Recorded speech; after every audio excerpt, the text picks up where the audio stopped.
Want to see me cast the Find Familiar spell? Look at, I got a puppy. This is 10-month-old Freya. She's my familiar now. You can call her a good girl, because she's a good girl. She's a good girl. Here, you want the ball? Oh, good girl. Yeah. You're the best familiar ever. Say, hi, adventurers. All right, gather around, you beautiful nerds. D&D just dropped the new Ravenloft Horror book. And while everyone else is hyperventilating over spooky vampires and dark domains, I'm here for one thing and one thing only. The Artificer got a new subclass, and it is magnificently messed up. Meet the Reanimator. If you've ever looked at the Battlesmith and thought, yeah, a robot dog is cool, but what if it was made out of 3 different peasants, a goblin torso, and powered by pure, unadulterated medical malpractice? Boy, does Wizards of the Coast have a subclass for you. I'm going to be looking at the spells, the features, and the grotesque chaos that you can pull off with what might be my favorite disgusting pet creator in the history of D&D. Let's dive in.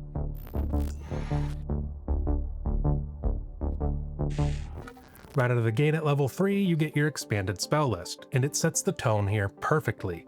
You get False Life, Spare the Dying, and Witch Bolt. Now, normally Witch Bolt is a spell that we all love to bully everybody for because it drains your concentration and has mediocre damage. It's the type of spell you take when you're new to D&D and you don't know any better.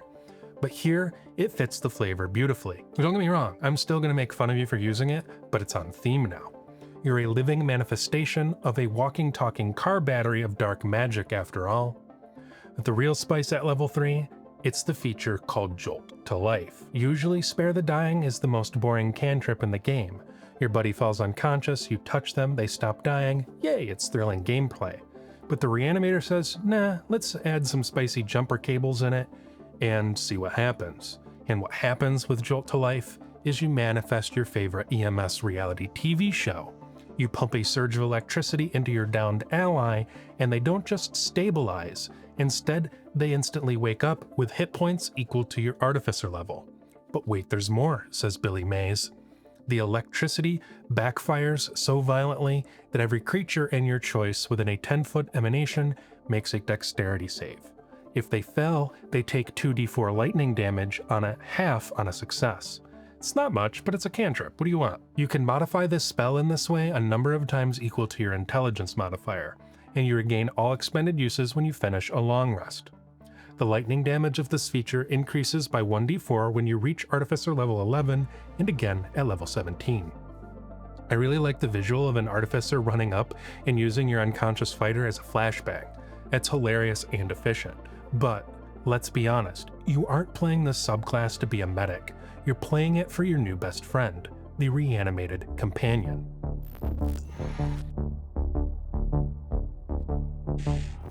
At level 3, using your tools, you can take a magic action to stitch together a medium undead buddy.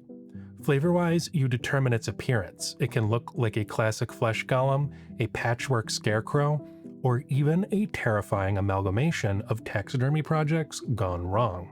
And looking at its stat block, this thing is built to be a glorious disposable meat shield. It has an AC equal to 10 plus your intelligence modifier, and its hit points are solid, 5 plus 5 times your Artificer level. It has immunity to exhaustion, poisoned, and charmed, but the real mechanical synergy here comes from 2 of its traits, lightning absorption and death burst.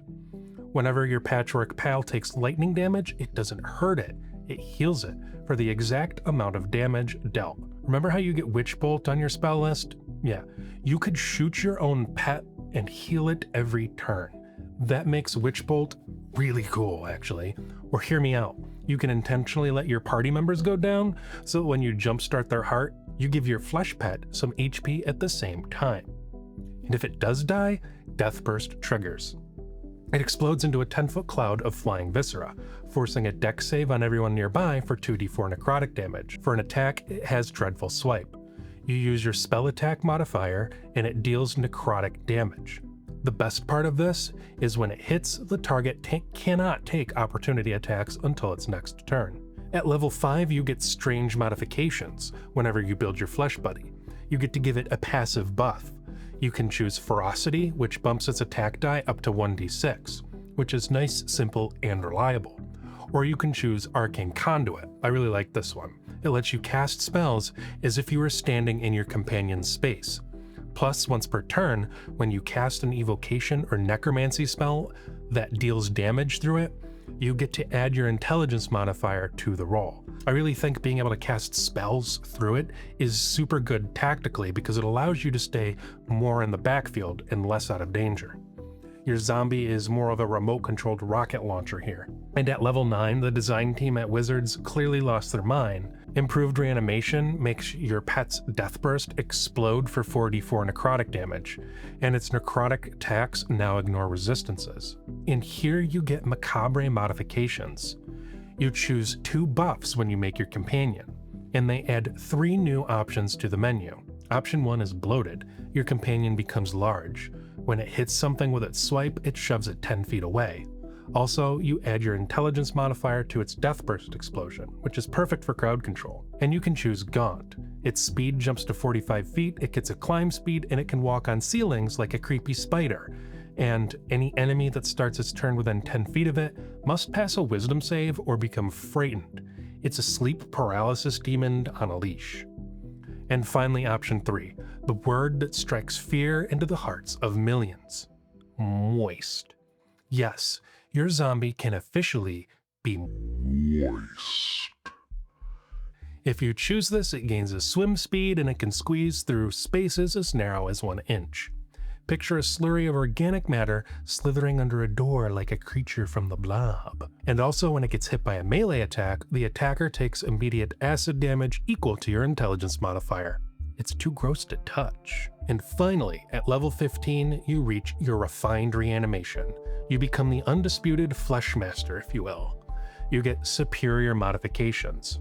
Your companion gets 3 upgrades at birth, and you can make a bloated, gaunt, moist monstrosity that controls the entire battlefield. You also get facilitated revival. You can cast Raise Dead once per long rest for free. No spell slot, and more importantly, no material components. You don't need that expensive gold diamond anymore.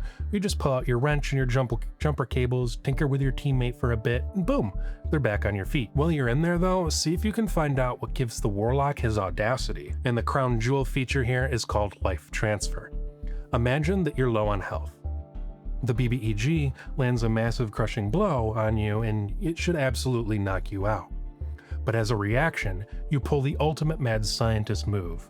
You flip a switch, siphon the animating life force directly out of your companion, and suck it into yourself.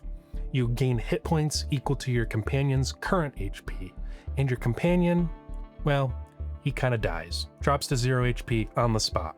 But remember what happens when he dies? That's right.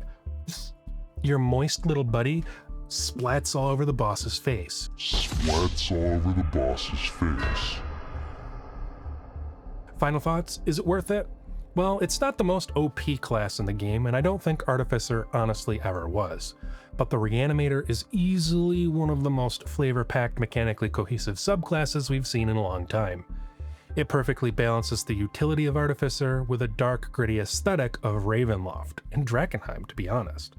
It's gross, it's tactical, and it gives you a level of battlefield control and survivability that's gonna make your dungeon master sweat, and not because he's worried about the encounter. You just say the word moist too much. What do you think? Are you gonna build a high-speed spider zombie, or are you going for the maximum explosion build? Let me know in the comments below. Don't forget to hit that like button, subscribe for more content, and if you haven't, go ahead and check out our Daggerheart actual play. It's available on the channel, all episodes are out now. If you haven't seen it, it's pretty cool. Until next time, my friends, keep rolling those dice, and may your quests be epic. Let your ball. Yeah. You just go girl. Oh. Say goodbye. Say goodbye, friends.